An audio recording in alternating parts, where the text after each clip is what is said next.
I never played Space Marine. I watched Russian Badger's review and it looked awesome.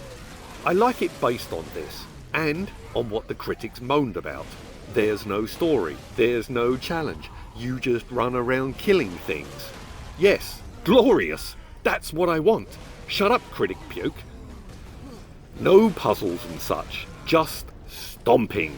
I hate when games throw in some stupid maze, some feeble, do this series of actions in this order with crackerjack perfect timing in order to progress. Anyways, I haven't played the first one, or in fact, any games since Twisted Metal 2 and Oddworld. Oh wait, no, that's a lie. I did that stint with the original Call of Duties and For Black, which confirms what I said. I really liked just going through each level, shooting, taking cover, sniping, exploding, sometimes on foot, sometimes in a tank, sometimes in a plane. I just like hitting things. That's what I like! Little things hitting each other! So I would like to get round to playing it eventually. I've really enjoyed all of the trailers and cutscenes for Warhammer stuff, but I'm a first-person shooter kind of fellow. So, looks like there's a new trailer for a Space Marine 2, and a mate told me they're up against Tyranids, so let's have a butcher's. 18 plus, nice direction. Wait, Saber? That's the ones who bought Dunder Mifflin, right? Oh, I like that. Buildings so big they pierce the clouds. Typical Warhammer. The megacities from Dread? Well, they're pretty big, I guess, but in the Imperium, they're really, really big. Oops, here we go, to quote the Rosillos.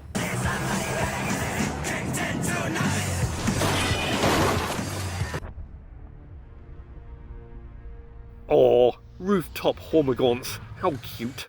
Of course, if they had wings, that would be even more awesome. Gargoyles, on the side of churchy buildings, just like, well, gargoyles. Dude, I totally thought he'd just gotten tagged in the arse by a lasgun. I guess my mind's eye is tracking people running in a direction, so that's the direction of fire. But looking at it, okay, it's return fire and he just stumbled. Which is forgivable if your mates are literally being eaten alive in front of you. Cool! Warrior with bone swords.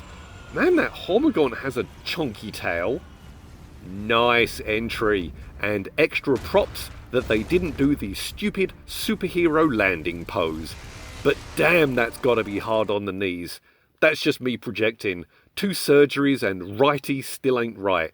Maybe if I knocked off the rock climbing and the required bushwhacking with a pack with 4 litres of water, 70 metres of rope, food, gear, first aid kit and such, but I bet no one in Valhalla has good knees anyways. Okay, back to it.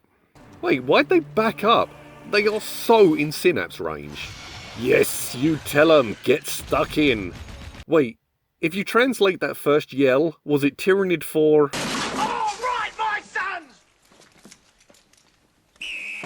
And does the second yell translate as... Did I stutter? Nice chainsword work there, by the way. Good clean strokes, lots of commitment. Very nice. We now know we're going to get some decent gore. Not that I'm a splatter fan, but it's nice to know they're not going to Disneyfy this thing. Like the Blade reboot being PG-13. Oh my gosh. Does that suck?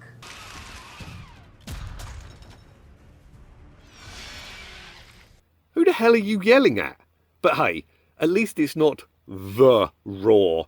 God, Lord of the Rings has a lot to answer for. Every monster since then just has to do a big, long, close-up yell moment before charging, preferably with saliva or ichor strands between its teeth.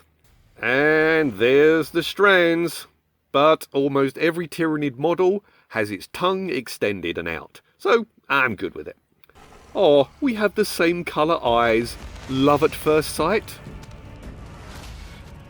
Guess not.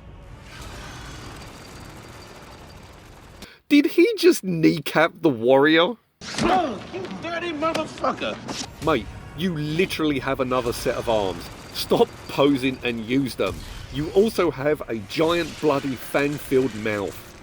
Oh, or at least you used to have one. I like the tally on the wall next to him. Nice touch. Days spent fighting, guardsmen dead, how many times someone has yelled, "For the Emperor"?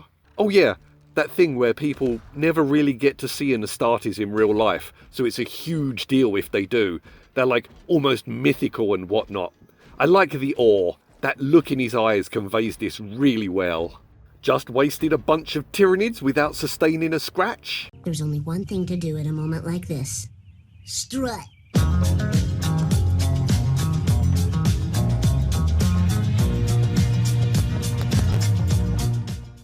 Damn, gargoyles a go-go.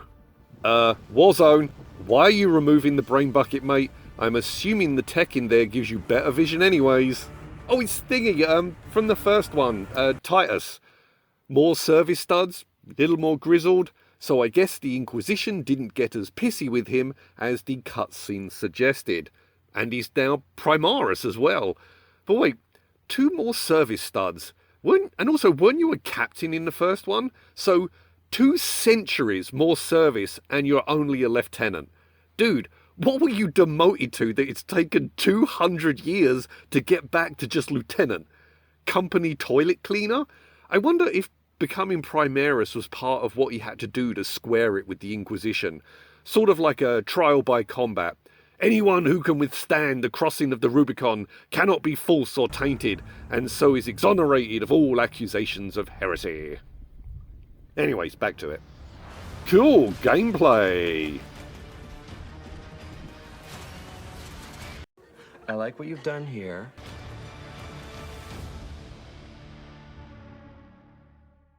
Okay, that was awesome. Hopefully I'll get to tangle with some big boys like a Carnifex, because although they are kind of crap in the tabletop, in this game, damn, that would be fun to rumble with, especially in daylight so we can see all the details. Anyway, nicely done, Saber. Nicely done. If I play Space Marine 10 years after it came out, if things remain constant, I'll be reviewing Space Marine 2 properly in 2031. Stay tuned!